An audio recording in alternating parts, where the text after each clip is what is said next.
Assalamualaikum sahabat, selamat datang di Skisah, seputar kisah penuh hikmah. Tanpa berlama-lama, mari kita mulai kisahnya.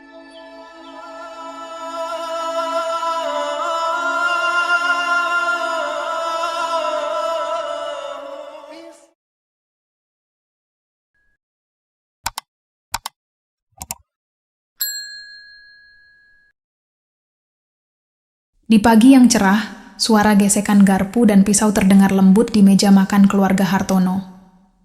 Pak Hartono duduk di ujung meja panjang berlapis marmer, mengenakan kemeja rapi sambil menyeruput kopi hitamnya. Di sebelahnya, Bu Ratna dengan elegan menikmati roti panggang yang dihias selai stroberi buatan koki pribadi mereka. Ardi masuk ke ruang makan dengan langkah malas, masih mengenakan piyama mahal dari brand luar negeri. Ia bahkan tidak sempat menyapa orang tuanya. "Bu, kok gimana sih? Kenapa jus alpukatku belum ada?" Ujarnya sambil membuka ponselnya, mengecek notifikasi media sosial. "Ardi, jusnya sedang dibuat," jawab Bu Ratna sabar, walau terlihat ada kerutan kecil di dahinya. Tak lama kemudian, Nadia muncul dengan gaya yang tak kalah mewah. Ia memakai piyama sutra yang sama mahalnya dengan Ardi, lengkap dengan rambut yang masih disanggul rapi. Sambil memegang ponsel, Nadia sibuk merekam vlog untuk konten media sosialnya. "Good morning guys. Aku lagi breakfast di rumah dengan vibes super cozy. Lihat nih, roti panggang ini katanya dibuat dari bahan organik premium loh. Thank you mama for always supporting my healthy lifestyle," katanya sambil memotret makanannya. Pak Hartono hanya menggeleng pelan. Ia memandang kedua anaknya dengan sorot mata yang sulit diterjemahkan. Ada rasa bangga karena bisa memberikan kehidupan serba ada untuk mereka. Tapi ada juga kegelisahan yang makin lama makin membesar di dadanya. "Ardi, Nadia," ujar Pak Hartono, suaranya tenang namun tegas. "Papa ada rencana untuk memperluas bisnis ke luar negeri. Kalian gak mau belajar sedikit soal cara kerja perusahaan? Mungkin ikut papa ke kantor?" Ardi mendengus pelan. "Duh, Pa, aku sibuk banget minggu ini. Ada event di Bali, terus harus ketemu beberapa teman yang penting banget untuk networking. Kalau soal perusahaan, kan Papa udah punya orang-orang kompeten." "Papa, aku juga gak sempet," sela Nadia cepat. "Lagi banyak endorse yang harus aku selesaikan. Lagi pula aku gak tertarik sama hal-hal bisnis. Itu bukan passion aku." Pak Hartono terdiam. Bu Ratna menepuk punggung suaminya dengan lembut, mencoba menenangkan. Sepanjang hari itu, kehidupan mewah keluarga Hartono berjalan seperti biasa. Ardi pergi ke gym eksklusif, lalu makan siang di restoran bintang 5 dengan teman-temannya. Nadia, di sisi lain sibuk merekam vlog dan berbelanja barang-barang mahal untuk konten media sosialnya. Keduanya hidup dalam dunia mereka sendiri, tanpa memikirkan betapa sulitnya orang lain mendapatkan apa yang mereka anggap biasa. Malam harinya, Pak Hartono duduk di ruang kerjanya yang luas, dikelilingi oleh tumpukan dokumen dan buku-buku bisnis. Ia termenung, mengingat kembali masa-masa perjuangannya dulu, ketika ia dan Bu Ratna bekerja siang malam untuk membangun bisnis dari nol. Dulu, mereka hidup sederhana, berjuang bersama, dan menghargai setiap rupiah yang mereka hasilkan. Namun, sekarang, anak-anak mereka tidak tahu bagaimana rasanya berjuang. Mereka tumbuh di dunia serba mudah, tanpa sedikit pun rasa tanggung jawab atau kesadaran akan kerja keras. "Bu, aku nggak tahu harus gimana lagi," ujar Pak Hartono lirih saat Bu Ratna masuk ke ruang kerja membawakannya teh hangat. "Aku khawatir sama masa depan mereka. Kita nggak akan selamanya ada untuk mereka." Bu Ratna terdiam sejenak. Ia juga merasakan kekhawatiran yang sama. Mungkin kita harus melakukan sesuatu yang bisa membuat mereka mengerti nilai hidup yang sebenarnya. Pak Hartono mengangguk pelan. "Aku ada ide, tapi ini nggak akan mudah." Bu Ratna menatap suaminya dengan penuh tanya. "Ide apa, Pak?" Pak Hartono menarik napas panjang, seolah mempersiapkan diri untuk mengatakan sesuatu yang besar. "Kita harus berpura-pura bangkrut." Bu Ratna terkejut, matanya membesar. "Apa maksudnya? Bangkrut? Ya, kita pindah dari semua kemewahan ini. Kita mulai hidup sederhana. Biar mereka belajar dari nol, Bu. Kalau kita terus begini, aku takut mereka nggak akan siap menghadapi dunia. Bu Ratna menghela napas panjang. Ia tahu ide ini gila, tapi ia juga tahu bahwa suaminya hanya ingin yang terbaik untuk anak-anak mereka. Akhirnya, ia mengangguk pelan. Kalau itu yang terbaik untuk mereka, aku akan mendukung, Pak. Dan malam itu, sebuah rencana besar mulai dirancang yang akan mengubah kehidupan keluarga Hartono selamanya. Seminggu setelah percakapan malam itu, Pak Hartono mulai menyusun rencana dengan cermat. Ia mengumpulkan semua dokumen yang dibutuhkan, berbicara dengan pengacara terpercaya, dan membuat pengaturan agar kebangkrutan mereka terlihat nyata. Tidak ada detail yang terlewatkan, dari pembekuan aset hingga pengumuman resmi di kalangan bisnis. Di meja makan keluarga, Pak Hartono memulai pembicaraan serius. "Ardi, Nadia," katanya, sambil menatap kedua anaknya. "Papa ingin memberitahukan sesuatu yang penting. Bisnis kita mengalami masalah besar. Semua investasi gagal, dan kita terpaksa menjual rumah ini." Ardi, yang sedang sibuk dengan ponselnya, tertawa kecil. "Hah, Papa bercanda, kan? Bisnis Papa kan udah raksasa, gimana bisa bangkrut?" "Papa nggak bercanda," saut Pak Hartono dengan nada tegas. "Mulai minggu depan, kita akan pindah ke rumah kecil di pinggiran kota. Semua fasilitas mewah akan kita tinggalkan." Nadia, yang awalnya hanya setengah mendengar, langsung melotot. "Maksud Papa, kita harus pindah dari sini. Rumah kita yang sebesar ini, aku nggak mau. Papa, aku punya acara besar minggu depan. Aku nggak mungkin tampil di depan teman-teman dengan berita kayak gini." Ardi menambahkan dengan nada marah. Pak Hartono tetap tenang. "Dengar, ini bukan keputusan yang bisa kalian tolak. Kita harus berhemat, menjalani hidup sederhana. Ini bukan pilihan, tapi keharusan." Bu Ratna yang duduk di sampingnya hanya bisa menunduk, menahan rasa bersalah yang melintas di hatinya. Walau rencana ini untuk kebaikan anak-anak mereka, ia tahu bahwa transisi ini tidak akan mudah. Hari kepindahan tiba lebih cepat dari yang diperkirakan. Perabotan mewah ditinggalkan.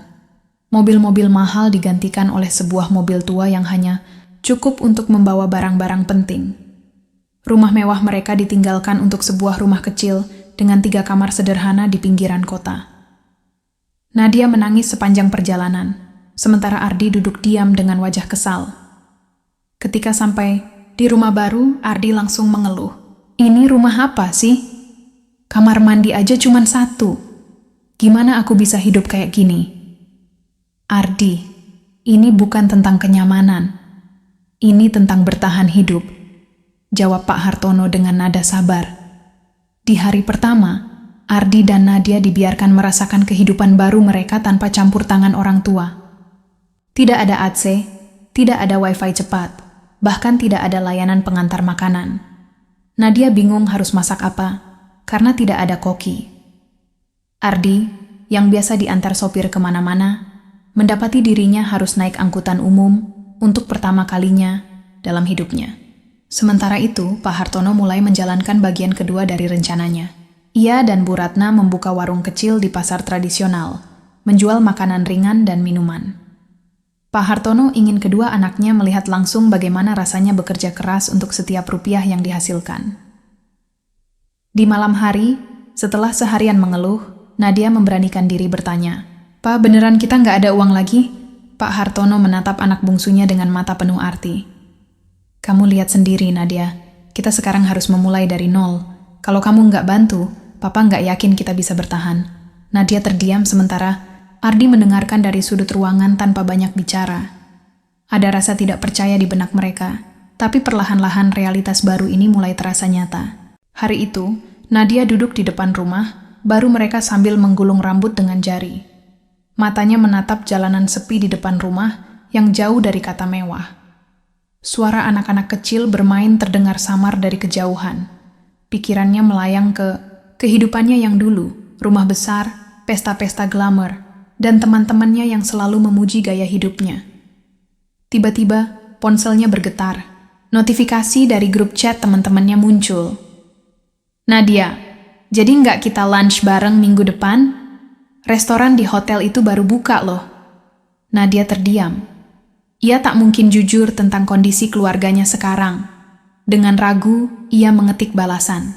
Kayaknya aku nggak bisa. Lagi sibuk banget.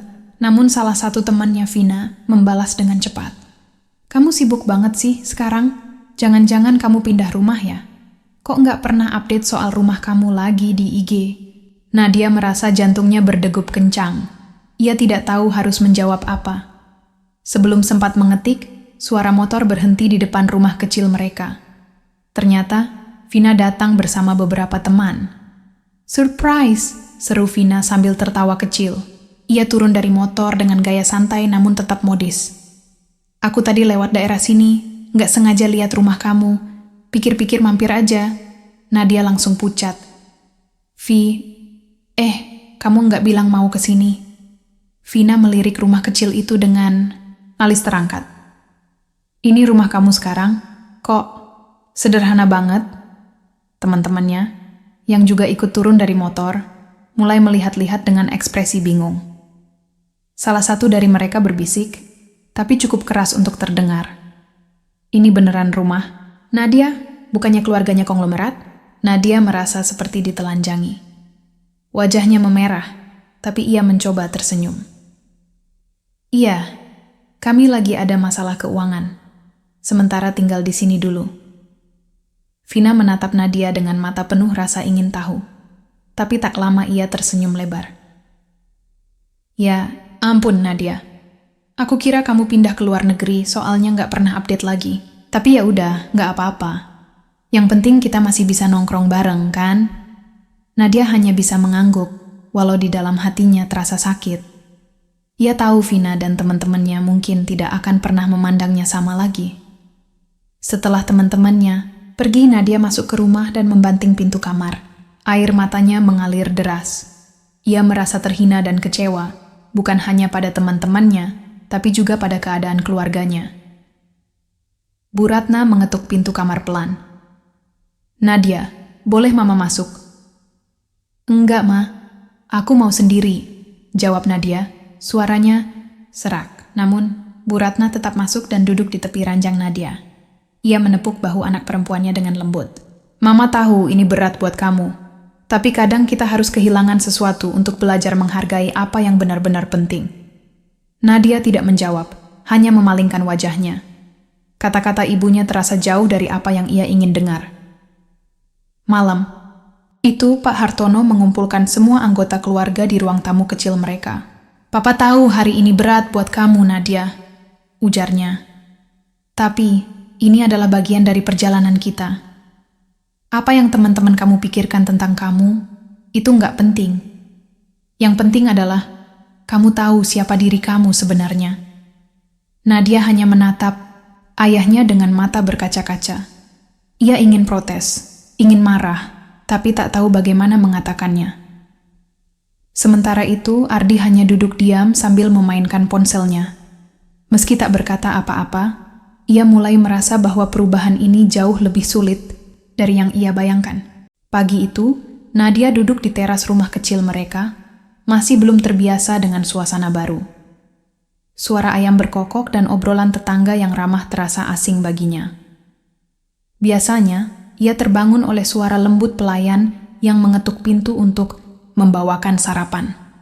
Namun, di sini, ia bahkan harus memasak sendiri, hal yang belum pernah ia lakukan sebelumnya.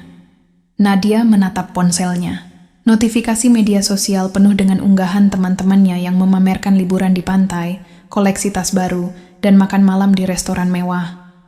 Ia merasa jauh tertinggal. Hidupnya kini seperti sebuah mimpi buruk yang tak kunjung usai. Di dalam rumah, Bu Ratna tengah sibuk mempersiapkan sarapan. "Nadia, kamu bantu Mama ya. Ambilkan telur di dapur." Nadia hanya mendengus. "Ma, aku nggak ngerti masak." "Kenapa sih? Nggak bisa kita pakai catering aja? Kan lebih gampang." Bu Ratna tersenyum. Kecil berusaha sabar. "Nggak ada catering, Nadia. Kalau kita nggak masak sendiri, kita nggak makan." Nadia mendengus lagi, tapi akhirnya bangkit dan berjalan ke dapur.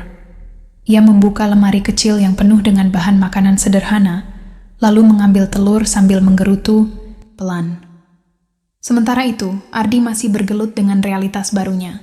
Ia duduk di kamar kecil yang hanya berisi ranjang dan meja kecil, menatap ponselnya dengan wajah frustrasi. Teman-temannya terus mengirim pesan, menanyakan mengapa ia jarang terlihat belakangan ini. "Ardi, lo di mana? Kok enggak nongol di tempat biasa?" Ia tidak tahu harus menjawab apa. Bagaimana mungkin ia menjelaskan bahwa hidupnya kini jauh dari kemewahan? Dengan kesal, ia melempar ponselnya ke ranjang dan mengusap wajahnya. "Ardi, ayo keluar. Papa mau bicara." Suara Pak Hartono terdengar dari ruang tamu. Dengan langkah malas, Ardi keluar dari kamar dan duduk di kursi kayu yang keras. Pak Hartono menatap kedua anaknya dengan ekspresi serius. "Kalian tahu, kita nggak bisa terus-terusan begini. Kalian harus mulai belajar hidup sederhana. Ini bukan sementara. Ini mungkin akan jadi gaya hidup kita untuk waktu yang lama," katanya tegas. Nadia langsung menyela. "Tapi Pak, ini terlalu sulit. Aku nggak tahu gimana caranya hidup kayak gini."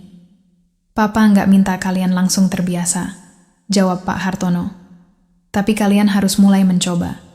Besok, Papa mau kalian bantu di warung." "Warung?" tanya Ardi dengan nada tidak percaya. "Maksud, Papa, kita kerja di pasar?" "Enggak, Pa. Aku enggak mau. Itu bukan tempatku." "Ardi, ini bukan soal tempatmu," ujar Pak Hartono dengan suara tegas. "Ini soal belajar memahami arti kerja keras. Kita harus mulai dari bawah, seperti dulu Papa dan Mama memulai semuanya." Nadia memandang ayahnya dengan ekspresi penuh protes, tapi tidak berani mengatakan apa-apa lagi. Ia tahu, ini bukan sesuatu yang bisa ditawar. Malam itu, Nadia duduk di ranjangnya sambil memikirkan kehidupannya yang berubah drastis. Ia merasa seperti kehilangan identitasnya. Semua yang dulu membuatnya merasa spesial kini hilang. Sementara itu, Ardi menghabiskan malam dengan memikirkan alasan untuk menghindari warung esok hari. Namun, jauh di lubuk hati, ia mulai merasakan beban tanggung jawab yang tak pernah ia rasakan sebelumnya. Keesokan paginya, mereka akhirnya berdiri di depan warung kecil di pasar tradisional. Bau ikan, suara pedagang, dan suasana hiruk-pikuk membuat Nadia dan Ardi merasa canggung. Pak Hartono menyodorkan celemek pada mereka. "Mulai hari ini, kalian bagian dari tim Papa dan Mama. Kita bekerja sama ya." Nadia memegang celemek itu dengan ragu. "Ini benar-benar nggak masuk akal," gumamnya. Sementara Ardi hanya mendesah panjang, merasa dirinya terjebak dalam mimpi buruk yang nyata. Pagi itu, Nadia dan Ardi berdiri dengan wajah kaku di depan warung kecil milik keluarga mereka. Meja sederhana penuh dengan makanan ringan dan minuman segar tersusun rapi, sementara para pedagang di sekitar mereka sibuk melayani pelanggan dengan senyuman. Pak Hartono mengenakan celemek lusuh dan memulai aktivitas dengan semangat. "Ayo Ardi, Nadia, kita mulai hari ini. Ardi, kamu bantu Papa mengatur barang dagangan di etalase. Nadia, kamu bantu Mama mencatat pesanan." Nadia mengerutkan dahi. "Pak, aku nggak ngerti cara melayani pelanggan. Nggak ada pelatihan dulu apa?" "Pelatihan? Ini bukan perusahaan besar, Nadia," jawab Pak Hartono sambil tertawa kecil. "Lihat dan tiru saja. Nggak ada yang susah." Ardi, di sisi lain berdiri canggung sambil memandangi etalase yang sudah penuh barang. "Pa, ini semua udah rapi. Ngapain? Diatur lagi?" Pak Hartono menghela napas mencoba bersabar. "Ardi, yang penting kamu bergerak. Kalau ada pelanggan datang, bantu mereka cari barang yang mereka mau." Beberapa jam berlalu, dan Nadia masih kesulitan menyesuaikan diri. Ia salah mencatat pesanan seorang ibu yang meminta es teh, tapi malah memberikannya jus jeruk. "Ini bukan yang saya pesan," kata ibu itu dengan nada kesal. "Saya kan pesan es teh." Nadia tergagap. Maaf Bu, saya lupa." Bu Ratna cepat-cepat menghampiri, mengambil alih situasi dengan senyuman ramah. "Maaf Bu, ini kami ganti sekarang juga." Ia melirik Nadia dengan lembut tapi tegas. "Nadia, kalau melayani pelanggan, dengarkan baik-baik ya." Nadia hanya mengangguk kecil, merasa malu. Sementara itu, di sisi lain warung, Ardi juga tidak luput dari masalah. Seorang pelanggan bertanya harga satu pak kue kering, tapi Ardi malah menjawab dengan nada kesal. "Mas, kalau nggak tahu harga, jangan jualan," ujar pelanggan itu sebelum pergi dengan wajah kecewa. Pak Hartono, yang melihat semuanya dari kejauhan, menarik napas panjang. Ia tahu anak-anaknya akan kesulitan di awal, tapi ia tak menyangka akan seberat ini. Setelah pelanggan pergi, ia mendekati. Ardi, kenapa jawabnya gitu? Pelanggan itu penting, mereka yang bikin kita bisa jualan." "Pak, aku nggak tahu harga barangnya." "Harusnya Papa yang jawab." Ardi membela diri.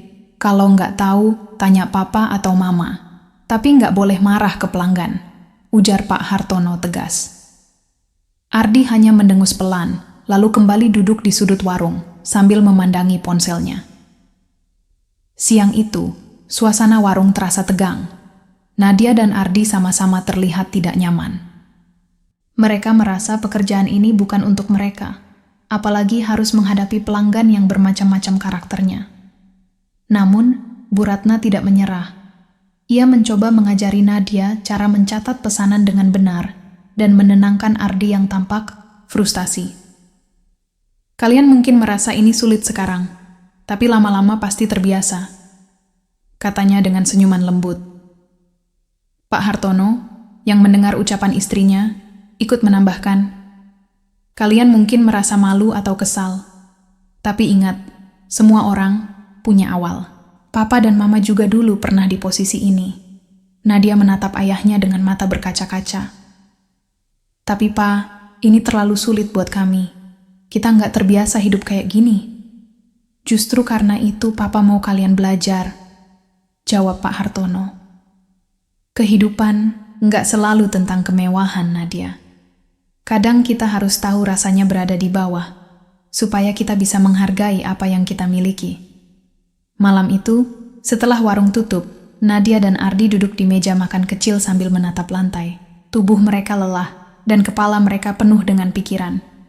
Nadia, yang biasanya sibuk dengan media sosialnya, tidak menyentuh ponselnya sama sekali. "Mak, Pa," ujar Nadia pelan. Aku nggak tahu apa aku bisa terus begini." Pak Hartono menatap putrinya dengan lembut. "Nadia, nggak ada yang bilang ini mudah. Tapi, kalau kamu mau belajar, kamu akan kuat." Ardi, yang biasanya banyak mengeluh, tiba-tiba ikut berbicara. "Aku juga nggak suka kerja di warung, Pa. Tapi, mungkin aku harus coba lebih serius." Pak Hartono dan Bu Ratna saling berpandangan, merasa sedikit lega. Meski lambat, anak-anak mereka mulai menunjukkan tanda-tanda perubahan. Hari itu, suasana di warung kecil Pak Hartono terasa lebih sibuk dari biasanya. Pelanggan datang silih berganti, beberapa di antaranya membawa suasana yang riang, sementara yang lain terlihat terburu-buru. Nadia sudah mulai sedikit lebih luwes, melayani pelanggan, meskipun masih sesekali melakukan kesalahan kecil. Di sisi lain, Ardi berdiri di sudut, memasang ekspresi datar sambil menatap etalase. "Ardi, tolong bantu Mama angkat dus minuman dari belakang," kata Bu Ratna. Ardi mengangguk malas dan berjalan ke belakang. Namun, saat ia kembali ke warung, seorang pelanggan laki-laki paruh baya dengan wajah tak sabar mulai memanggilnya. "Mas, harga ini berapa? Kok nggak ada labelnya?" tanya pelanggan itu sambil menunjuk sekotak kue kering. Ardi menatap pelanggan itu dengan bingung. Ia tidak hafal harga barang-barang di warung. "Sebentar, Pak, saya tanyakan dulu." Laki-laki itu mendesah, suaranya meninggi. "Tanya dulu?" "Lama banget sih. Penjual kok nggak tahu harga barangnya sendiri? Kalau kayak gini, pelanggan jadi malas belanja." Ardi, yang sudah kesal sejak pagi, langsung terpancing. "Pak, kalau nggak sabar, belanja aja di tempat lain. Saya juga nggak paksa Bapak beli di sini," ucapnya dengan nada tinggi. Pelanggan itu terkejut, matanya melotot. "Apa, Mas? Ini pelayanan macam apa? Saya bayar loh, di sini. Bukan minta gratis." Pak Hartono, yang mendengar keributan dari meja kasir, langsung menghampiri. "Ada apa ini?" tanyanya sambil menatap pelanggan, dan Ardi bergantian. "Anak Bapak ini nggak sopan. Saya cuma nanya harga, dia malah marah-marah." Seru pelanggan itu.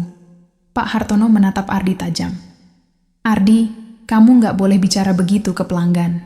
Minta maaf sekarang. Ardi menggeleng, wajahnya memerah. Pak, dia juga nggak sopan. Kenapa aku yang harus minta maaf? Ardi, suara Pak Hartono meninggi, membuat semua orang di sekitar mereka terdiam. Meski enggan, Ardi akhirnya berkata dengan nada dingin. Maaf, Pak. Namun pelanggan itu masih merasa tersinggung. Saya nggak akan belanja di sini lagi. Kalau pelayannya begini, bisnis kalian nggak akan maju. Katanya sambil berlalu dengan langkah cepat. Setelah pelanggan pergi, Pak Hartono menatap Ardi dengan kecewa. Ardi, kamu harus belajar menahan emosi. Kalau kamu terus begini, kamu nggak akan pernah tahu bagaimana menghadapi orang lain. Ardi balas, menatap ayahnya dengan tatapan kesal. Pak, ini bukan bidangku. Aku nggak cocok kerja di tempat kayak gini. Ini bukan soal cocok atau nggak cocok, Ardi, sahut Pak Hartono tegas. Ini soal belajar memahami orang lain dan menghargai usaha. Kalau kamu terus-terusan merasa ini di bawah kamu nggak akan pernah belajar apa-apa. Ardi tidak menjawab. Ia berbalik dan pergi ke belakang warung, meninggalkan Pak Hartono dengan perasaan bercampur aduk. Sementara itu, Nadia yang menyaksikan kejadian itu dari meja kasir merasa canggung. Ia mendekati Bu Ratna yang sedang merapikan etalase. Ma, Ardi, tadi keterlaluan ya? Nadia berbisik. Bu Ratna hanya menghela napas. Dia masih butuh waktu untuk belajar, Nadia. Sama seperti kamu. Kalian berdua belum pernah menghadapi dunia seperti ini sebelumnya. Nadia mengangguk kecil, lalu kembali ke tempatnya di kasir.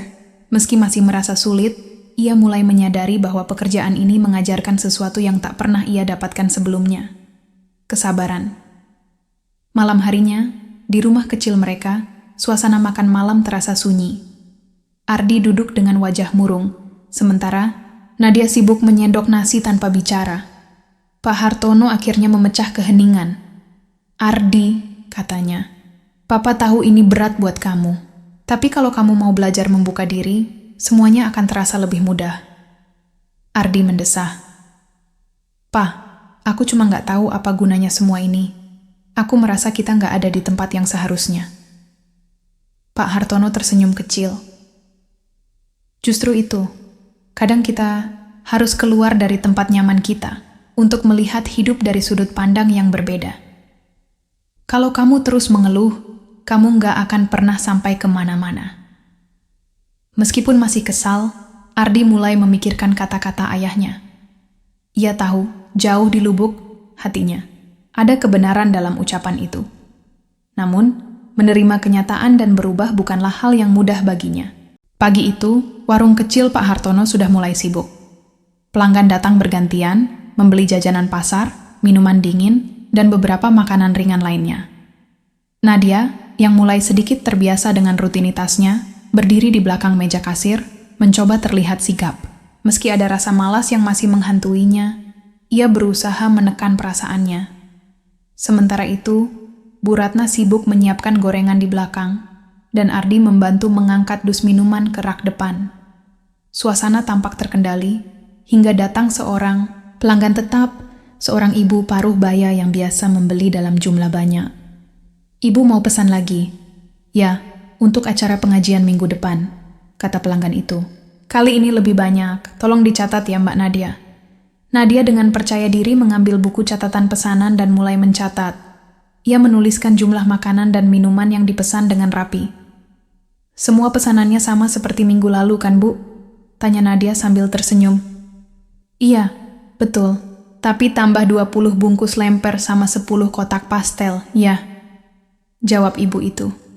Siap Bu, sahut Nadia dengan nada penuh semangat. Ia menutup buku catatan itu dengan yakin, merasa telah menjalankan tugasnya dengan baik. Beberapa hari berlalu, hingga tibalah hari pengambilan pesanan. Warung keluarga Hartono tampak sibuk. Pak Hartono dan Bu Ratna sudah mempersiapkan semua pesanan sejak pagi. Nadia berdiri di kasir, memastikan semuanya sesuai. Namun, saat pelanggan itu datang dan mulai memeriksa pesanan, ekspresinya berubah drastis. "Loh, kok pastel saya cuma ada 5 kotak? Saya pesan 10 kotak, kan?" katanya dengan nada kecewa. Nadia terkejut.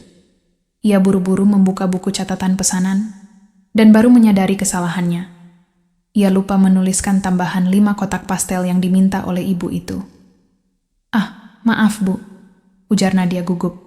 "Sepertinya saya lupa mencatat tambahannya." "Lupa?" Pelanggan itu tampak kesal. "Ini buat pengajian, Mbak. Kalau pesanannya nggak lengkap, saya bisa kena masalah. Apa saya harus beli lagi di tempat lain sekarang?" Pak Hartono yang mendengar keributan itu langsung mendekat. Ia berusaha menenangkan pelanggan dengan sopan. "Maaf, Bu. Ini kesalahan kami. Kalau ibu mau, kami bisa siapkan sisanya dalam waktu singkat, atau kami akan cari solusi lain." Namun ibu itu tetap tampak kecewa. "Saya nggak punya waktu lagi, Pak. Acara saya sebentar lagi. Kalau begini, saya nggak yakin mau pesan di sini lagi." Setelah ibu itu pergi, suasana di warung terasa sunyi. Nadia berdiri dengan wajah merah padam, menahan rasa malu dan bersalah. Pak Hartono menatapnya dengan serius. "Nadia, ini bukan soal kesalahan kecil," katanya dengan nada tegas tapi tidak keras. "Kalau kamu nggak teliti, pelanggan kita bisa hilang. Kamu tahu betapa pentingnya mereka untuk bisnis kecil seperti ini." "Maaf, Pak," jawab Nadia dengan suara lirih. "Aku nggak sengaja." "Papa tahu kamu nggak sengaja," ujar Pak Hartono. "Tapi ini jadi pelajaran buat kamu. Kalau kamu nggak serius, kamu nggak hanya merugikan diri sendiri, tapi juga keluarga kita." Nadia menunduk, menyesali kecerobohannya. Ia merasa marah pada dirinya sendiri, sekaligus sadar bahwa ia harus berubah. Malam, harinya di rumah kecil mereka, Nadia mendekati ibunya yang sedang merapikan dapur. "Ma, aku beneran minta maaf soal tadi. Aku nggak fokus," kata Nadia pelan. Bu Ratna tersenyum kecil. "Kamu tahu, setiap orang bisa salah. Tapi yang penting, kamu belajar dari kesalahan itu. Mama dulu juga sering bikin salah waktu baru mulai usaha sama Papa. Tapi dari situ, kita jadi tahu apa yang harus diperbaiki." Nadia mengangguk kecil. "Aku janji bakal lebih teliti, Ma. Aku nggak mau bikin masalah lagi." "Itu namanya belajar, Nak," ujar Bu Ratna sambil mengelus punggung Nadia. "Pelan-pelan, kamu pasti bisa." Sementara itu, di kamar lain, Pak Hartono berbicara dengan Ardi. "Kamu lihat apa yang terjadi tadi siang?" Ardi mengangguk. "Iya, Pak. Tapi Nadia kan cuma lupa. Semua orang bisa salah." "Benar. Tapi dari kesalahan itu, kita harus belajar bertanggung jawab. Besok, Papa mau kamu bantu Nadia di kasir. Biar kamu juga belajar soal tanggung jawab," ujar Pak Hartono. Ardi menghela napas panjang. "Baik, Pak. Aku bakal coba." Hari itu, suasana di warung Pak Hartono terasa lebih ramai dari biasanya. Para pelanggan datang silih berganti, membeli jajanan dan memesan makanan untuk acara-acara keluarga. Nadia dan Ardi berdiri di belakang meja kasir, terlihat sibuk tapi tidak banyak bicara satu sama lain. Mereka bekerja bersama, tapi suasana di antara mereka terasa canggung dan penuh ketegangan. Di tengah kesibukan, seorang pelanggan datang dan memesan makanan dalam jumlah besar. Nadia berusaha mencatat semua pesanan dengan hati-hati, mengingat kesalahan yang ia buat beberapa hari sebelumnya. Sementara itu, Ardi diminta Pak Hartono untuk membantu mengambil barang-barang yang diminta pelanggan dari rak. "Ardi, tolong ambil kotak-kotak kue di rak sebelah sana," kata Nadia tanpa menoleh. Ardi, yang sudah lelah dengan permintaan-permintaan kecil seperti itu, mendesah keras. "Kamu sendiri aja yang ambil, aku sibuk di sini." "Sibuk? Kamu cuma berdiri di situ main ponsel," balas Nadia dengan nada kesal. "Aku nggak bisa lari ke sana kemari terus, Ardi. Ini kerja tim, tahu?" "Apa? Kerja tim? Kamu aja nggak pernah kerja bareng aku sebelumnya," sahut Ardi tajam. "Dan aku bukan pelayan kamu." Perdebatan kecil itu terdengar oleh beberapa pelanggan di sekitar mereka. Beberapa dari mereka mulai melirik dengan tatapan heran, sementara yang lain berusaha pura-pura tidak mendengar. Bu Ratna, yang sedang melayani pelanggan di ujung warung, mencoba mengendalikan situasi dengan menegur mereka. "Nadia, Ardi, sudah, jangan ribut di depan pelanggan. kata Bu Ratna dengan nada tenang tapi tegas. Namun pertengkaran itu tidak berhenti di situ. Ketika seorang pelanggan meminta kembalian, Nadia berusaha menyerahkannya, tapi uang kembalian itu jatuh ke lantai. Ardi, yang melihat itu, mendengus. Lihat kan, kamu malah bikin kacau sendiri. Kalau kamu bantu dari tadi, ini nggak akan terjadi. Balas Nadia dengan suara yang lebih keras dari sebelumnya. Pak Hartono, yang baru saja kembali dari belakang warung, langsung menghentikan aktivitas mereka. Cukup, serunya, membuat semua orang di warung terdiam. Ia menatap Nadia dan Ardi dengan ekspresi kecewa. Kalian ini saudara, tapi malah saling menyalahkan. Apa kalian nggak sadar kalau ini adalah usaha keluarga kita? Kalau kalian terus begini, kita semua yang rugi. Nadia menunduk, sementara Ardi hanya berdiri diam, wajahnya merah karena emosi. Kalau kalian nggak bisa bekerja sama, lebih baik kalian berhenti dan pulang. Tapi Papa mau kalian tahu, semua ini bukan untuk Papa atau Mama. Ini untuk kalian, supaya kalian belajar tentang tanggung jawab dan kerja keras. Lanjut Pak Hartono dengan nada tegas. Malam harinya, di rumah kecil mereka, suasana makan malam terasa berat. Nadia duduk di meja makan sambil memainkan sendoknya, sementara Ardi hanya menatap nasi di piringnya tanpa menyentuhnya. Nadia, Ardi, kata Pak Hartono akhirnya. Papa tahu kalian masih belajar, tapi kalau kalian terus saling menyalahkan, kalian nggak akan pernah maju. Apa yang terjadi tadi di warung adalah pelajaran untuk kalian berdua. Ma, Pa, aku capek, kata Nadia dengan nada lelah. Aku nggak ngerti kenapa kita harus begini. Capek itu wajar, Nadia, sahut Bu Ratna. Mama dan Papa dulu juga capek waktu mulai usaha ini. Tapi dari situ, kita belajar untuk menghargai setiap hal kecil yang kita punya. Kalau kalian nggak melewati ini, kalian gak akan pernah tahu apa artinya perjuangan. Ardi, yang sejak tadi, diam, akhirnya angkat bicara. Tapi Pa, ini semua terlalu berat buat kita. Aku gak pernah merasa cocok di sini. Ardi, justru karena kamu merasa gak cocok, Papa mau kamu belajar untuk menghadapi tantangan, jawab Pak Hartono. Hidup gak selalu tentang kenyamanan. Kadang kita harus keluar dari zona nyaman untuk tahu seberapa kuat kita sebenarnya. Meskipun masih kesal, Nadia dan Ardi mulai memahami maksud orang tua mereka. Meski sulit, ada bagian kecil di hati mereka yang merasa mereka harus berubah. Pagi itu, Nadia terbangun dengan perasaan berat di dadanya. Ia tidak bisa melupakan pertengkarannya dengan Ardi di warung kemarin. Rasa bersalah bercampur dengan rasa malu membuatnya sulit untuk menatap wajah orang tuanya saat sarapan. Di sisi lain, Ardi duduk di meja makan dengan ekspresi serupa. Ia tidak banyak bicara, hanya sesekali mengangguk saat ditanya oleh Bu Ratna. Suasana di meja makan terasa dingin, hingga akhirnya Pak Hartono memecah keheningan. Papa nggak peduli apa yang terjadi kemarin. Hari ini kalian harus belajar bekerja, sama, katanya dengan nada tegas. Kalau kalian nggak bisa melakukannya, Papa nggak akan biarkan kalian pulang ke rumah sebelum warung tutup. Nadia dan Ardi saling melirik dengan canggung. Mereka tahu, kali ini tidak ada jalan keluar selain mencoba berdamai. Ketika mereka tiba di warung, suasana pasar masih lengang. Pak Hartono membagi tugas dengan jelas. Nadia, kamu fokus di kasir. Ardi, kamu bantu mengatur barang di rak dan melayani pelanggan kalau mereka butuh bantuan. Awalnya keduanya bekerja dalam diam. Nadia sibuk mencatat pesanan pelanggan dan menghitung uang kembalian, sementara Ardi mengangkat dus-dus minuman ke rak dan membantu pelanggan memilih jajanan. Namun, ketegangan masih terasa di antara mereka. Hingga pada satu momen, seorang pelanggan datang dan memesan dalam jumlah banyak. Nadia mulai mencatat, tapi ia kesulitan menghitung jumlah total dengan cepat. Pelanggan itu terlihat tidak sabar, dan Nadia mulai panik. Ardi, bantu aku hitung ini dong, panggil Nadia tanpa menatap saudaranya. Ardi awalnya ragu, tapi ia tahu ini bukan saatnya untuk bersikap keras kepala. Ia mendekat dan mulai membantu menghitung jumlah barang yang dipesan.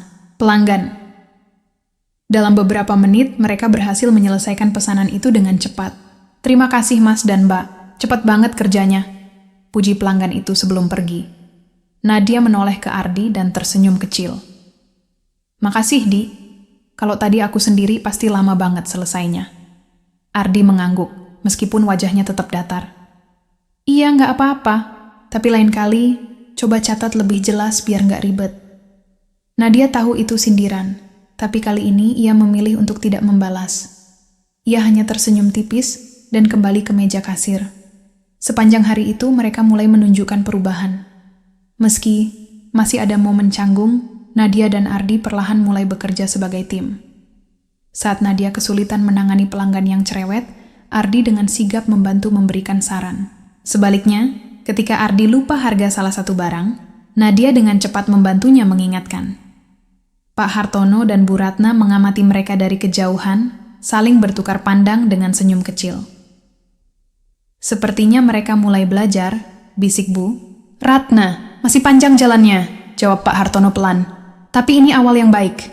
Malam harinya, setelah warung tutup, Nadia dan Ardi duduk di meja makan bersama orang tua mereka. Kali ini, suasana terasa lebih ringan. Nadia memberanikan diri untuk memulai percakapan. "Pama, aku tahu aku masih banyak salah. Tapi hari ini, aku belajar kalau aku nggak bisa kerja sendiri. Aku butuh Ardi," katanya sambil melirik kakaknya. Ardi mengangguk pelan. "Aku juga, Pama. Aku kira aku bisa santai-santai aja di sini. Tapi ternyata ini kerja keras banget. Aku salut sama Papa dan Mama." Pak Hartono tersenyum bangga. "Itulah kenapa Papa dan Mama melakukan ini. Supaya kalian tahu kalau hidup nggak selamanya mudah. Tapi kalau kalian kerja sama dan saling mendukung, apapun jadi lebih ringan."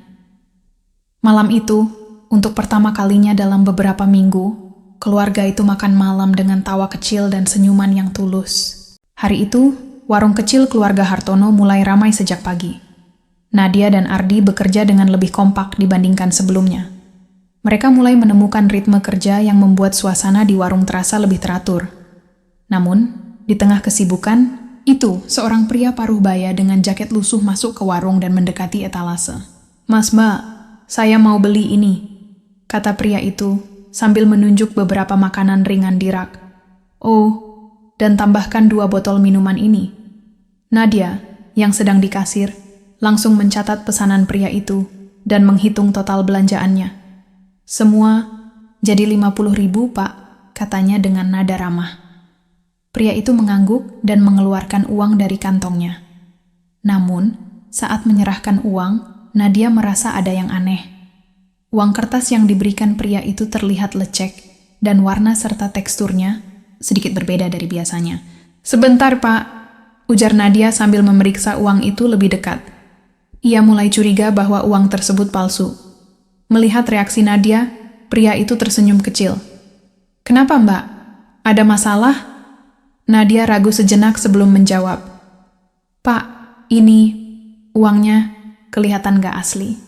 Boleh saya cek dulu?" Wajah pria itu berubah. "Apa maksud kamu gak asli? Kamu tuduh saya bawa uang palsu?" Ardi, yang sedang merapikan rak di dekat situ, langsung mendekat saat mendengar nada tinggi pria tersebut. "Ada apa ini?" tanyanya sambil menatap pria itu dengan waspada. "Mbak ini bilang uang saya palsu," jawab pria itu dengan nada kesal. "Padahal, saya cuma mau belanja biasa di sini." Ardi mengambil uang itu dari tangan Nadia dan memeriksanya. Ia tahu Nadia mungkin benar, tapi situasinya mulai memanas. "Pak, kita cuma mau memastikan saja. Kalau uangnya asli, ya nggak ada masalah." "Masih nggak percaya juga?" balas pria itu dengan nada lebih keras. "Kalau nggak mau terima uang saya, ya udah, saya nggak jadi beli apa-apa di sini." Pria itu langsung menyambar barang-barangnya dan berjalan keluar dengan cepat, meninggalkan uang palsu itu di meja kasir. Nadia dan Ardi saling pandang dengan bingung, sementara pelanggan lain mulai memperhatikan situasi itu. Setelah pria itu pergi, Pak Hartono yang baru kembali dari belakang warung mendekati mereka. "Apa yang terjadi?" tanyanya. Nadia menjelaskan semuanya dengan nada gelisah. "Pak, tadi dia kasih uang palsu, tapi dia langsung pergi begitu aja waktu kita coba cek." Pak Hartono mengangguk pelan sambil memeriksa uang itu. "Kalian benar. Ini uang palsu, tapi kalian nggak salah. Kalian sudah melakukan hal yang tepat dengan memeriksanya." Tapi dia marah, Pak, kata Nadia, masih merasa bersalah. Orang yang salah biasanya akan marah duluan, sahut Pak Hartono dengan nada bijak. Yang penting, kita nggak terjebak. Dan ini pelajaran buat kalian. Selalu hati-hati dengan siapapun, bahkan pelanggan. Ardi, yang masih terlihat kesal, menyela. Tapi, Pak, kenapa orang-orang kayak gitu nggak mikir kalau tindakan mereka bisa merugikan kita? Pak Hartono menepuk pundak Ardi. Karena nggak semua orang punya rasa tanggung jawab yang sama, Di. Kita nggak bisa mengontrol orang lain, tapi kita bisa mengontrol diri kita sendiri. Setelah kejadian itu, suasana di warung kembali normal. Meskipun Nadia dan Ardi masih terpengaruh oleh insiden tadi. Mereka mulai lebih waspada saat menerima uang dari pelanggan, memeriksa setiap lembar uang dengan lebih teliti. Malam harinya, di rumah, Nadia mendekati Ardi di ruang tamu. Di, tadi kamu keren banget. Kalau enggak ada kamu, aku mungkin udah panik dan nggak tahu harus gimana. Ardi tersenyum tipis. Ya, nggak apa-apa.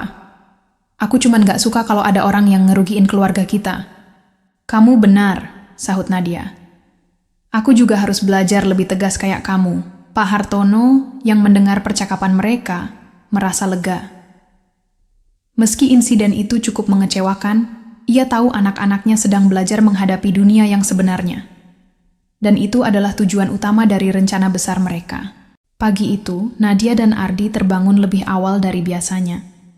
Namun, suasana rumah terasa berbeda. Biasanya, Pak Hartono sudah sibuk mempersiapkan barang-barang untuk warung sebelum mereka bangun. Namun kali ini, tidak ada suara riuh dari dapur atau ruang tamu. Bu Ratna, dengan wajah cemas, berdiri di depan kamar Pak Hartono. Ia memanggil Nadia dan Ardi dengan nada lembut, namun panik. Nadia, Ardi, tolong bantu Mama sebentar. Papa kalian demam tinggi. Sepertinya beliau kelelahan. Mendengar itu, Nadia dan Ardi langsung bergegas masuk ke kamar ayah mereka. Pak Hartono terbaring lemah, wajahnya pucat dan tubuhnya terasa panas. Papa nggak apa-apa, katanya lirih, mencoba tersenyum meski jelas tubuhnya sangat lemah.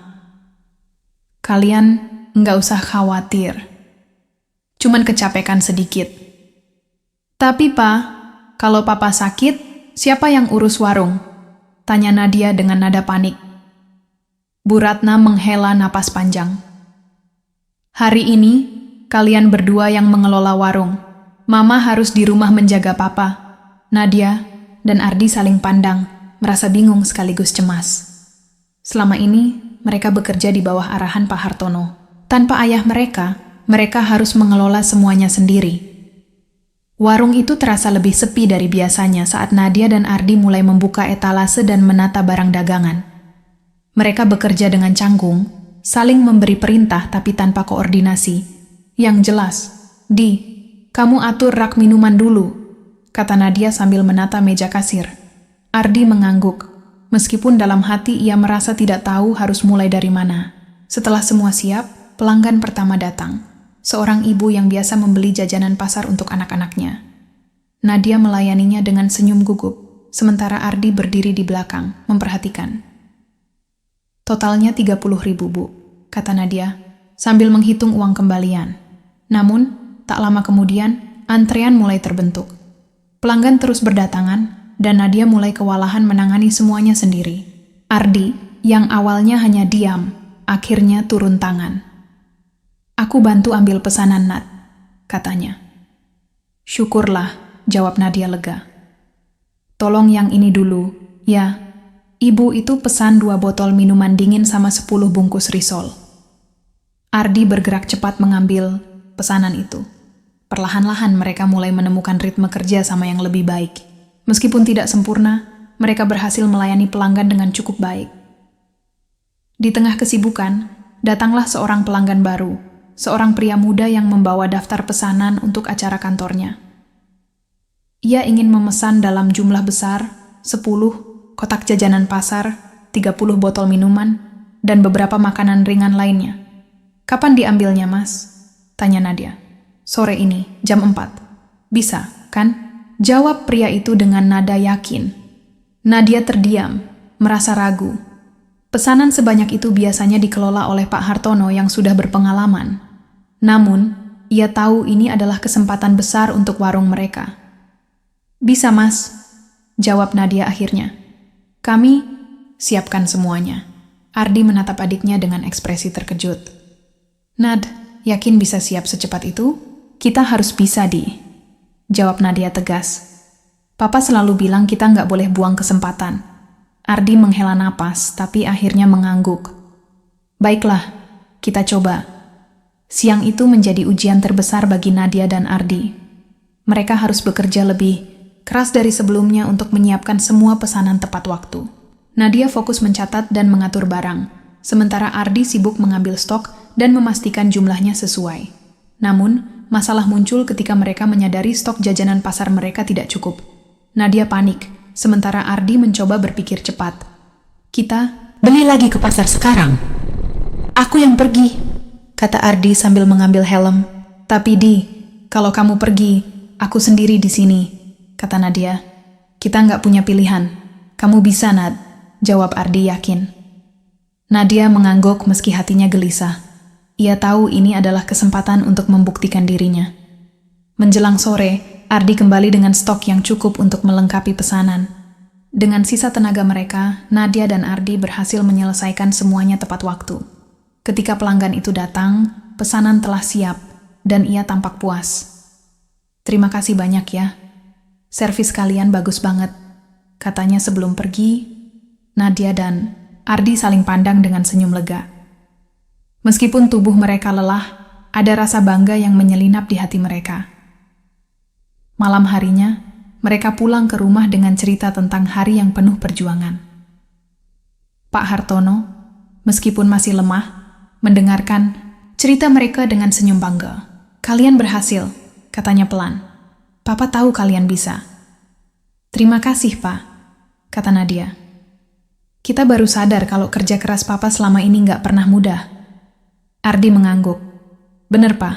Hari ini aku belajar banyak. Dan aku bangga kita bisa menyelesaikan semuanya." Malam itu, keluarga mereka makan malam dengan rasa lega dan kebahagiaan. Meskipun masih banyak tantangan yang akan datang, Nadia dan Ardi merasa lebih siap untuk menghadapi semuanya. Hari itu, warung kecil keluarga Hartono berjalan seperti biasa. Nadia dan Ardi sudah mulai lebih terampil dalam mengelola warung. Mereka bekerja dengan ritme yang selaras, meski sesekali masih terjadi perdebatan kecil. Suasana di warung terasa lebih hidup dan nyaman. Namun semua berubah ketika sekelompok anak muda datang ke warung. Nadia yang sedang sibuk di kasir mendongak, dan ia langsung terkejut melihat salah satu dari mereka. Itu Vina, teman lama Nadia dari lingkungan sosial mereka yang dulu. Vina, dengan dandanan modis dan senyum lebarnya, masuk ke warung sambil memegang ponsel. Teman-temannya yang lain, berpakaian serba mahal, ikut mengikutinya. "Nadia?" panggil Vina dengan nada tinggi, suaranya penuh rasa ingin tahu. "Kamu kerja di sini?" Nadia terdiam sejenak, merasa jantungnya berdetak lebih cepat. Ia mencoba tersenyum, meski rasa malu dan gugup bercampur di dalam hatinya. Iya Vin, ini warung keluarga aku." Vina berjalan mendekat sambil melirik sekeliling. "Warung keluarga? Kok kamu nggak pernah cerita soal ini? Aku kira kamu sibuk sama bisnis keluargamu yang gede itu." Teman-teman Vina mulai berbisik-bisik, jelas terlihat heran. Nadia merasa seluruh tubuhnya panas, tapi ia mencoba mengendalikan diri. "Iya, sekarang lagi bantu orang tua," jawab Nadia sambil tersenyum tipis. "Wow," sahut Vina, matanya masih mengitari warung. "Aku nggak nyangka sih, tapi ya nggak apa-apa. Semua orang kan punya masa-masa sulit." Ucapan Vina, meski terdengar ringan, menyiratkan nada meremehkan yang membuat Nadia semakin tidak nyaman. Ardi, yang mendengar percakapan itu dari belakang, berjalan mendekat. "Vin, mau beli apa?" tanya Ardi tiba-tiba, suaranya tegas tapi santai. Vina menoleh ke Ardi dan tersenyum kecil. "Oh, ini kakak kamu ya? Aku lupa namanya. Ardi kan?" "Betul. Jadi mau pesan apa atau cuma mau ngobrol?" balas Ardi sambil menatap Vina dan teman-temannya. Vina tertawa kecil, mencoba mengalihkan suasana. Ya ampun, santai aja Di. Aku cuma mau lihat-lihat. Kayaknya belum lapar.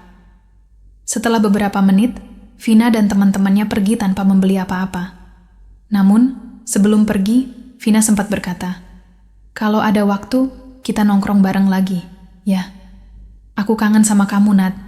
Nadia hanya mengangguk, meski dalam hati ia merasa sangat lega ketika mereka akhirnya pergi.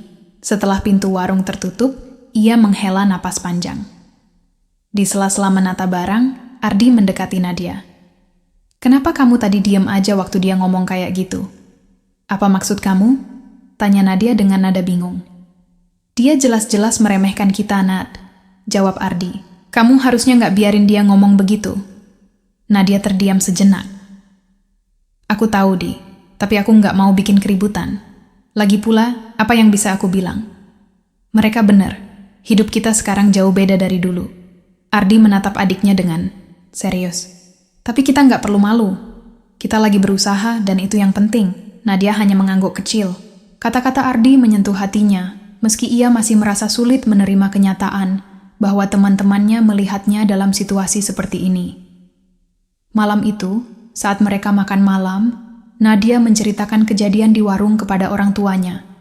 Ia menceritakan bagaimana Vina datang, bagaimana teman-temannya bersikap, dan bagaimana ia merasa malu. Pak Hartono mendengarkan dengan tenang sebelum akhirnya berbicara. "Nadia, rasa malu itu manusiawi. Tapi kamu harus ingat, nggak ada yang salah dengan apa yang kita lakukan. Kerja keras itu sesuatu yang harus dibanggakan."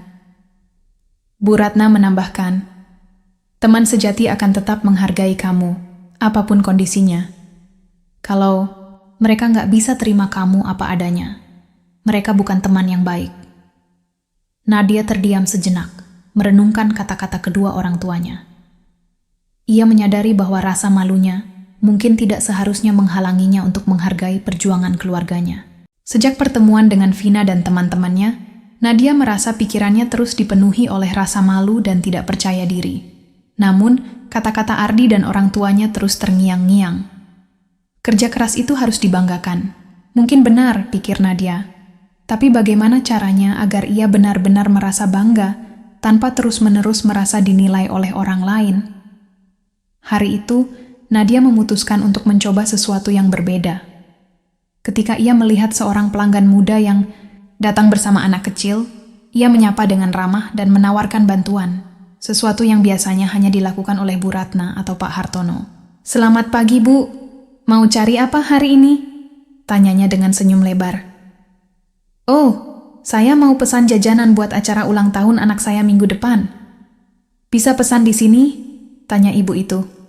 "Bisa banget, Bu. Kami ada banyak pilihan jajanan.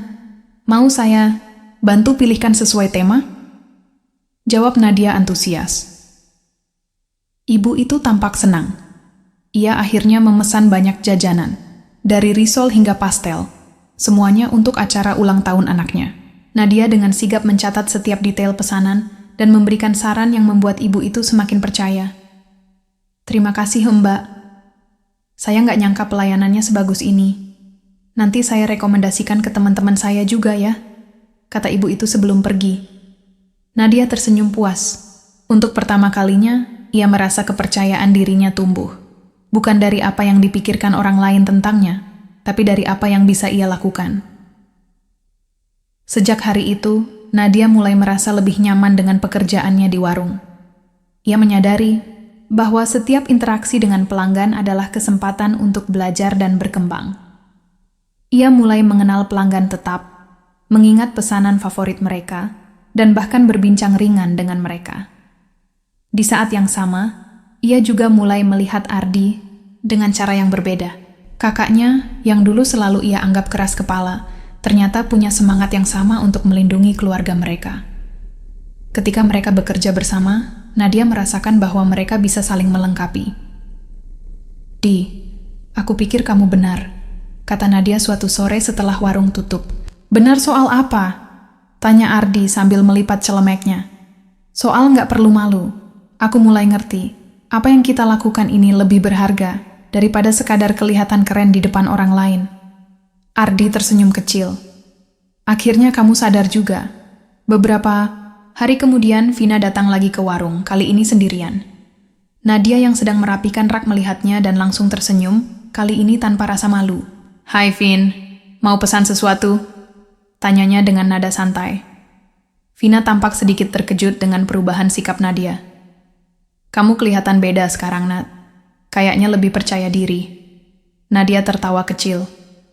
"Mungkin aku mulai terbiasa. Kamu tahu, kerja di warung ini ternyata nggak seburuk yang aku bayangkan." Vina duduk di kursi kecil di depan kasir. "Jujur, aku penasaran. Kenapa sih keluarga kamu pindah ke sini? Aku kira bisnis keluarga kamu nggak pernah ada masalah." Nadia terdiam sejenak. Ia tahu ini adalah momen untuk jujur, tapi juga untuk menunjukkan bahwa ia tidak lagi merasa malu. "Keluarga kami memang memutuskan untuk hidup lebih sederhana," jawab Nadia. "Papa mau aku dan Ardi belajar arti kerja keras. Aku dulu nggak ngerti, tapi sekarang aku mulai tahu kenapa ini penting." Vina menatapnya dengan serius. "Aku nggak pernah pikir kamu bisa ngomong kayak gitu, Nat. Dulu aku selalu lihat kamu sebagai orang yang cuma peduli sama hal-hal mewah." Nadia tersenyum kecil. "Aku juga dulu pikir begitu, Vin. Tapi ternyata ada banyak hal yang lebih penting dari itu." Vina terdiam sejenak sebelum akhirnya tersenyum. "Aku salut sama kamu, Nat. Nggak banyak orang yang bisa menghadapi perubahan kayak kamu." Malam harinya, Nadia menceritakan pertemuannya dengan Vina kepada keluarganya. Ia merasa lega karena akhirnya bisa berbicara dengan jujur tanpa merasa tertekan. "Papa bangga sama kamu, Nadia," kata Pak Hartono. "Kamu sudah menunjukkan bahwa kamu bisa menghadapi tantangan ini dengan kepala tegak. Dan aku juga bangga," tambah Bu Ratna. "Kamu sudah mulai melihat apa yang benar-benar penting dalam hidup."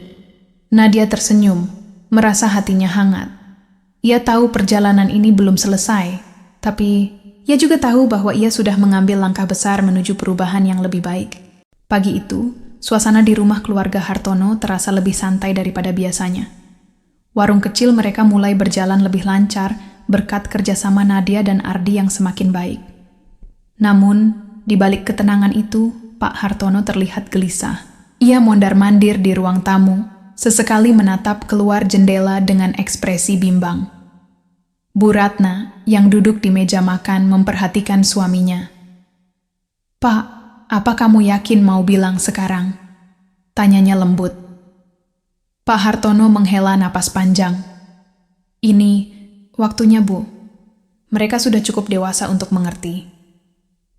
Ketika Nadia dan Ardi selesai sarapan, Pak Hartono memanggil mereka ke ruang tamu. Mereka duduk bersama dengan Nadia yang masih sibuk memeriksa ponselnya dan Ardi yang terlihat santai. "Papa mau bicara serius," kata Pak Hartono. Suaranya tenang tapi tegas. "Ada sesuatu yang harus Papa dan Mama sampaikan ke kalian." Nadia dan Ardi saling pandang, terlihat bingung. "Ada apa, Pak?"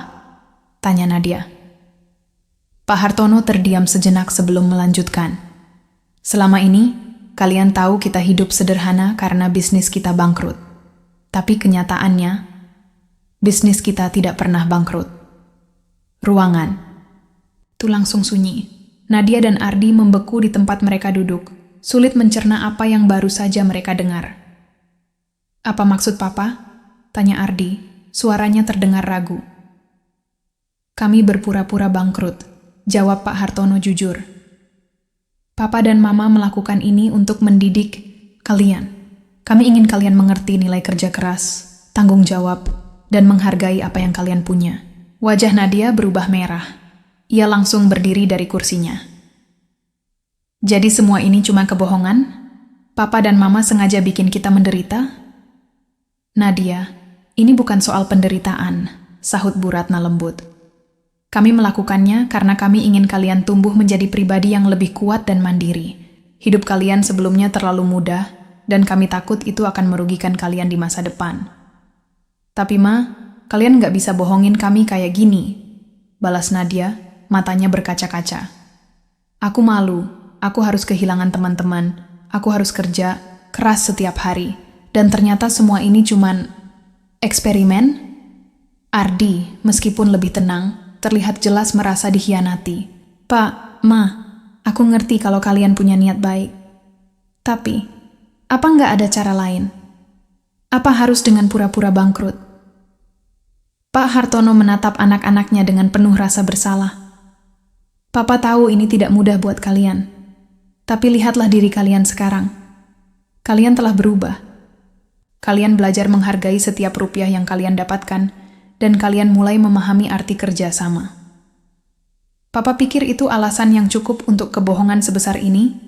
Sahut Nadia dengan nada sarkastik. Aku nggak tahu harus percaya sama kalian lagi. Setelah pembicaraan itu, suasana di rumah menjadi sangat tegang.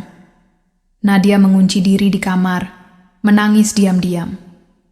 Ia merasa kebingungan, antara marah, kecewa, dan sebagian kecil dirinya yang mengerti alasan orang tuanya. Ardi duduk di ruang tamu termenung. Ia mencoba memahami perspektif orang tuanya, tapi ia tidak bisa menghilangkan rasa sakit hati karena merasa dimanipulasi. Bu Ratna mendekati suaminya di dapur. Apa kamu yakin mereka bisa memaafkan kita, Pak? Pak Hartono menghela napas panjang. Aku hanya bisa berharap, Bu. Mereka butuh waktu, tapi aku percaya mereka akan mengerti suatu saat nanti. Larut malam, Nadia akhirnya keluar dari kamarnya. Ia menemukan Ardi duduk di teras, memandang langit malam. Ia mendekat, duduk di sebelah kakaknya. Apa kamu masih marah? Tanya Nadia. Pelan Ardi mengangguk kecil. Iya, aku marah.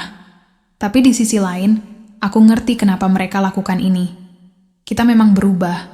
Kalau dipikir-pikir, aku bahkan gak yakin aku bisa kerja keras kayak sekarang kalau gak ada ini semua. Nadia terdiam, merenungkan kata-kata kakaknya. Ia tahu Ardi ada benarnya. Meskipun ia merasa dikhianati, ia tidak bisa menyangkal bahwa pengalaman ini mengajarinya banyak hal. Tapi aku tetap gak suka caranya, kata Nadia akhirnya. Mereka harusnya jujur dari awal. Ya, aku juga, sahut Ardi. Tapi yang penting sekarang adalah apa yang kita pelajari dari ini semua. Keesokan paginya, meskipun hubungan mereka dengan orang tua masih terasa dingin, Nadia dan Ardi memutuskan untuk tetap pergi ke warung seperti biasa. Mereka tahu, meskipun merasa terluka, warung itu adalah bagian dari proses pembelajaran yang telah membentuk mereka. Saat melayani pelanggan, Nadia mulai melihat sesuatu yang berbeda. Ia tidak lagi merasa malu berada di warung itu. Sebaliknya, ia merasa bangga karena telah berkontribusi pada sesuatu yang nyata. Ardi, di sisi lain, bekerja dengan lebih fokus, mencoba menyalurkan emosinya melalui kerja keras. Meski rahasia besar telah terungkap, perjalanan mereka masih belum selesai. Mereka tahu, butuh waktu untuk menerima dan memaafkan. Tapi satu hal yang pasti, pengalaman ini telah mengubah mereka menjadi orang yang lebih kuat. Setelah beberapa hari suasana dingin di rumah, Nadia dan Ardi mulai merasakan keinginan untuk mengakhiri ketegangan dengan orang tua mereka. Meskipun rasa kecewa masih ada, mereka berdua sadar bahwa memendam amarah hanya akan memperburuk keadaan. Pagi itu, Nadia dan Ardi memutuskan untuk berbicara dengan Pak Hartono dan Bu Ratna. Mereka berkumpul di meja makan, tempat biasa keluarga mereka memulai hari. "Pa, Ma," ujar Nadia pelan, suaranya ragu. "Kami ingin bicara." Pak Hartono dan Bu Ratna saling pandang, lalu menatap anak-anak mereka dengan penuh perhatian. "Kami mendengarkan," jawab Pak Hartono lembut. Nadia menghela napas panjang sebelum melanjutkan. "Kami tahu Papa dan Mama punya niat baik. Tapi, jujur, kami masih merasa sulit menerima cara kalian. Kenapa harus berpura-pura bangkrut? Kenapa nggak ajak kami belajar dengan cara yang lebih jujur?" Pak Hartono mengangguk pelan. "Pertanyaan yang wajar, Nadia. Papa dan Mama memilih cara ini karena kami tahu, kalau hanya memberi nasihat atau teori, kalian tidak akan benar-benar mengerti.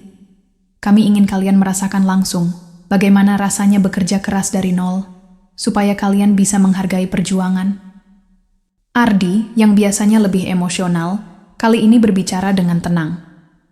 "Kami memang belajar banyak, Pama. Tapi, Apa kalian nggak takut kami akan kehilangan kepercayaan sama kalian? Bu Ratna menatap anak-anaknya dengan mata berkaca-kaca. Tentu saja Mama dan Papa takut, tapi kami juga percaya kalian akan mengerti suatu hari nanti. Kami melakukan ini karena kami ingin yang terbaik untuk kalian. Kami tahu ini berat, tapi kami yakin kalian cukup kuat untuk melewati semuanya. Suasana di meja makan terasa hening untuk beberapa saat. Nadia dan Ardi merenungkan kata-kata orang tua mereka.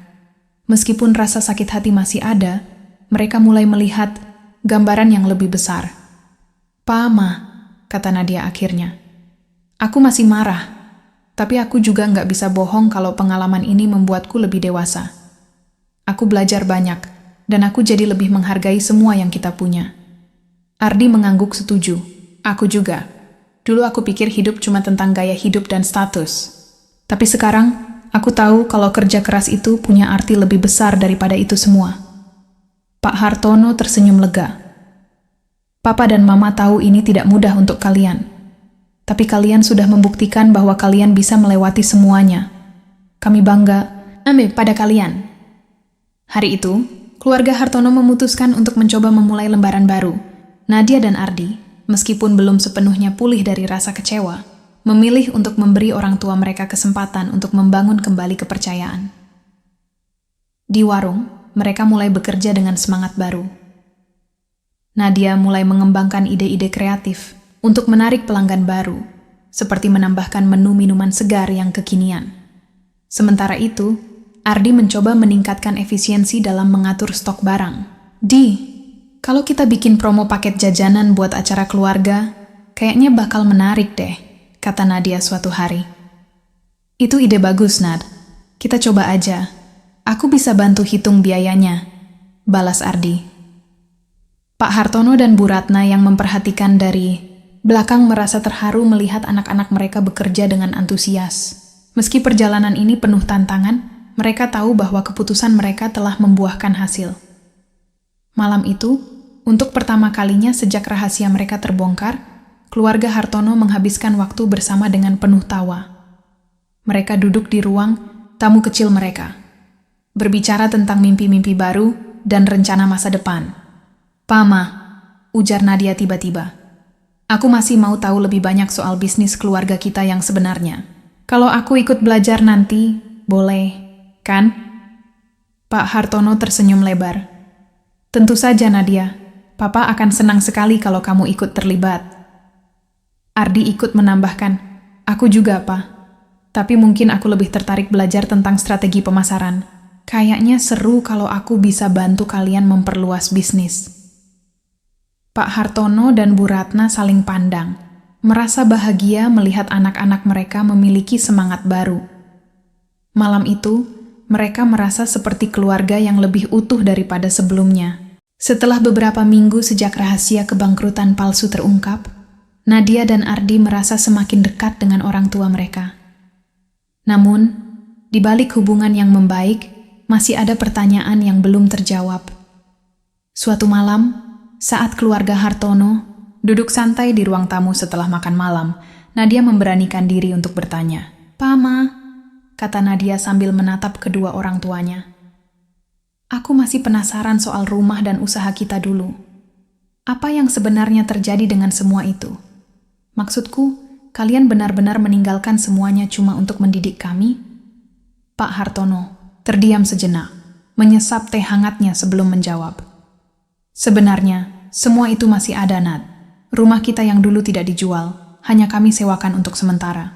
Usaha kami juga tetap berjalan seperti biasa, tapi dengan manajemen yang lebih mandiri. Papa dan Mama mundur sementara untuk menjalankan rencana ini." Ardi yang duduk di sebelah Nadia tampak terkejut. "Jadi, usaha itu masih jalan tanpa Papa dan Mama? Siapa yang ngurus?" "Papa percayakan pada tim yang sudah lama bekerja dengan kita," jawab Pak Hartono. "Orang-orang itu sudah seperti keluarga sendiri. Mereka tahu tujuan Papa dan Mama, dan mereka mendukung penuh rencana ini." Nadia menatap lantai, merenung. "Aku kangen rumah itu, Pa," katanya akhirnya. "Rumah besar kita yang penuh kenangan. Aku kadang masih nggak percaya kalau kita meninggalkannya begitu saja." Pak Hartono tersenyum kecil. Papa juga kangen, Nat. Tapi kadang kita harus melepaskan sesuatu yang kita cintai untuk mendapatkan pelajaran yang lebih besar. Rumah itu tetap milik kita. Tambah Bu Ratna. Kami hanya ingin kalian merasakan hidup di tempat yang lebih sederhana. Supaya kalian tahu, kebahagiaan tidak selalu datang dari hal-hal besar atau mewah. Ardi mengangguk pelan. Aku ngerti sekarang. Dulu aku pikir semua itu adalah segalanya. Tapi setelah apa yang kita alami, aku sadar kalau rumah yang sebenarnya adalah di mana kita bisa bersama sebagai keluarga. Terus soal usaha kita, Pak? Tanya Ardi lagi. Kalau semuanya masih jalan, kenapa Papa dan Mama nggak melibatkan kami dari awal? Bukannya kita juga bisa belajar dengan cara terjun langsung ke sana? Pak Hartono menghela napas panjang. Kalian benar, itu juga bisa jadi cara. Tapi Papa takut kalian hanya akan melihat usaha itu sebagai warisan yang sudah jadi, bukan sesuatu yang harus diperjuangkan. Papa ingin kalian merasakan bagaimana sulitnya memulai dari bawah, supaya kalian lebih menghargai apa yang kalian punya nanti. Bu Ratna menambahkan, kami ingin kalian tahu bahwa setiap keberhasilan punya cerita di belakangnya. Kalau kalian hanya masuk ke usaha yang sudah mapan, kalian mungkin tidak akan mengerti perjuangan yang dibutuhkan untuk membangunnya. Nadia dan Ardi saling pandang. Meski mereka masih merasa ada cara lain untuk mendidik mereka, mereka mulai memahami alasan di balik keputusan orang tua mereka. Jadi, apa rencana Papa dan Mama ke depan? Tanya Nadia. Apa kita akan kembali ke rumah lama dan usaha yang sebenarnya? Pak Hartono tersenyum. Itu tergantung kalian. Kalau kalian merasa sudah siap, Papa dan Mama ingin kalian mulai belajar lebih banyak tentang bisnis keluarga. Tapi itu tidak berarti kita akan melupakan apa yang kita lakukan sekarang. Warung kecil ini juga bagian dari perjalanan kita, dan kita tidak akan meninggalkannya begitu saja. Ardi mengangguk penuh semangat. Aku mau belajar, Pak, tapi aku juga nggak mau meninggalkan apa yang kita mulai di sini. Aku pikir warung ini bisa jadi fondasi untuk sesuatu yang lebih besar. Nadia ikut tersenyum. Aku juga setuju. Aku mau tahu lebih banyak tentang usaha kita yang dulu, tapi aku juga nggak mau kehilangan pelajaran yang sudah kita dapat di sini. Malam itu, keluarga Hartono berbicara panjang lebar tentang masa lalu dan rencana masa depan mereka. Pak Hartono dan Bu Ratna merasa lega karena anak-anak mereka tidak hanya mulai memahami keputusan mereka, tapi juga menunjukkan semangat untuk belajar dan tumbuh. Yang penting sekarang, kata Pak Hartono, kita tetap berjalan bersama. Apapun yang kita hadapi, kita lakukan sebagai keluarga. Malam itu, untuk pertama kalinya, Nadia dan Ardi merasa sepenuhnya berdamai dengan masa lalu dan siap untuk menyongsong masa depan dengan semangat baru. Beberapa bulan setelah pengakuan besar Pak Hartono, kehidupan keluarga Hartono mulai kembali berjalan dengan lebih harmonis. Nadia dan Ardi telah menerima masa lalu mereka dan mulai terlibat dalam dua sisi kehidupan keluarga, menjaga kelangsungan warung kecil mereka dan mempelajari bisnis besar keluarga yang sebenarnya. Setiap pagi, Nadia dan Ardi bekerja di warung, melayani pelanggan dengan semangat yang tulus. Pada siang hari, mereka mengunjungi kantor pusat bisnis keluarga untuk belajar tentang manajemen, pemasaran, dan pengambilan keputusan besar. Meski melelahkan, keduanya merasa senang karena mulai memahami gambaran besar perjuangan keluarga mereka. Suatu hari di warung, Nadia duduk bersama Ardi, membahas strategi untuk menarik lebih banyak pelanggan. Mereka telah belajar banyak tentang inovasi dari pengalaman di kantor pusat, dan Nadia memiliki ide baru. Gimana kalau kita bikin konsep warung ini lebih kekinian? Kita bisa tambahkan minuman segar yang lagi tren, atau bikin paket jajanan yang bisa dipesan lewat online. Usul Nadia. Ardi mengangguk sambil berpikir. Bisa banget, Nat. Kita juga bisa manfaatin media sosial buat promosi. Aku lihat tadi di kantor pusat, mereka sukses besar gara-gara kampanye digital. Mungkin kita bisa adaptasi ide itu. Mereka mulai menyusun rencana untuk mengembangkan warung kecil mereka. Dalam beberapa minggu, mereka meluncurkan menu baru, memperkenalkan layanan pesan antar, dan membuat akun media sosial untuk warung mereka. Hasilnya luar biasa. Pelanggan mulai berdatangan, Bahkan banyak yang memesan dalam jumlah besar untuk acara keluarga atau kantor. Di sisi lain, bisnis besar keluarga juga menghadapi tantangan. Salah satu pesaing utama mereka mencoba meniru produk unggulan perusahaan, membuat Pak Hartono merasa cemas. Nadia dan Ardi yang kini terlibat dalam diskusi strategis, mencoba memberikan pandangan baru. "Pak, menurutku kita harus fokus pada keunikan produk kita," kata Nadia. "Kalau kita bisa tunjukkan apa yang membedakan produk kita dari pesaing, pelanggan akan tetap setia," Ardi menambahkan. "Dan kita bisa pakai pendekatan yang lebih personal ke pelanggan. Fokus kita bukan cuma jualan, tapi bikin pelanggan merasa terhubung dengan nilai perusahaan kita." Pak Hartono tersenyum bangga. "Kalian sudah banyak belajar. Ide-ide kalian segar dan realistis. Papa yakin kita bisa menghadapi ini bersama."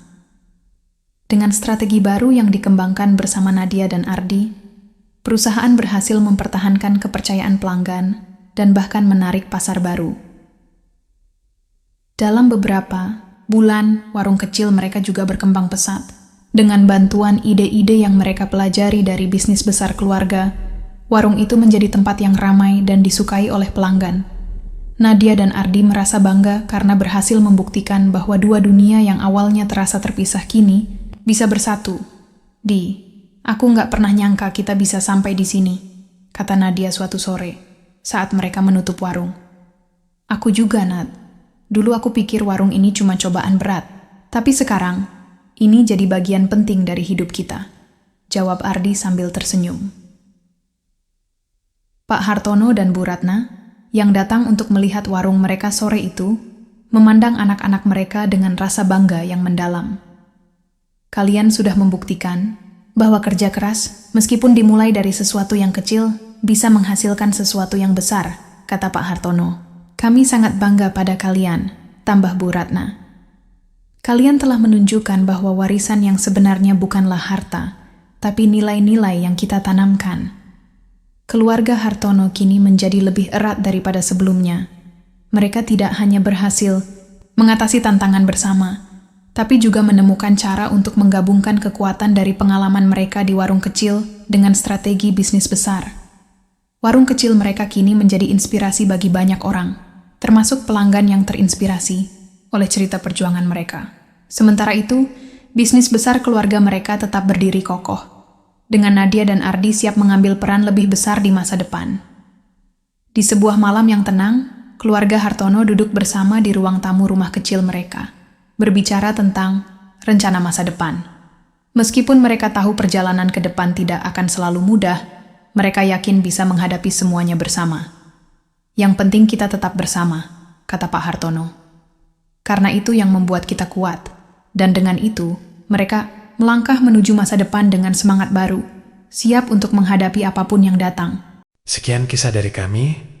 Jadi jangan lupa like, komen, dan subscribe channel ini. Wassalamualaikum warahmatullahi wabarakatuh. أحب الوفاء بشتى الصور أحب الوفي الأمين الأغر فأهل الوفاء كلون السحاب وحسن الربيع وماء المطر